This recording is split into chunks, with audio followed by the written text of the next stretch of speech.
Hello गाईस, कसे आहात तुम्ही? आज आपण बनवणार आहोत चिकन 65. त्यासाठी मी चिकन घेतलं आहे, बोनलेस चिकन. त्याला धुवून असं चांगलं असं सुकवून घेतलं आहे चाळणीमध्ये ठेवून.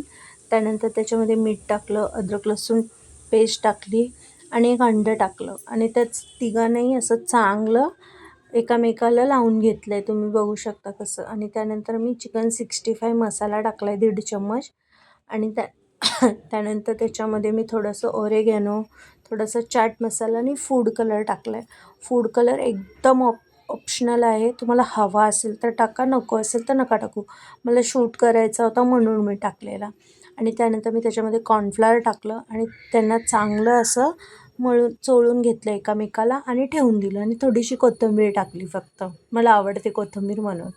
तर एका साईडला पॅनमध्ये तेल गरम केलं आणि त्यात एक एक असे सोडून छान असे कुरकुरीत असे मी फ्राय करून घेतले. तुम्ही बघू शकता, अगदी सोप्या पद्धतीने बनवायचं आहे. आपल्याला जर असं कधी चिकन खाऊसं वाटलं, आता कधी मसाला वाटणार, कधी करणार, मग हे एकदम सोप्या पद्धतीने तुम्ही सॉससोबत खाऊ शकता, मिओनीजसोबत खाऊ शकता किंवा हिरव्या चटणीसोबतही खाऊ शकता. खूप छान लागतं. आणि असं थोडंसं असं लालसर झालं की त्याला काढून घ्यायचं. चिकन शिजायला अजिबात वेळ लागत नाही. तुम्हाला माझे व्हिडिओ कसे वाटले लाईक करा, शेअर करा, कॉमेंट करा, बेल आयकन प्रेस करा.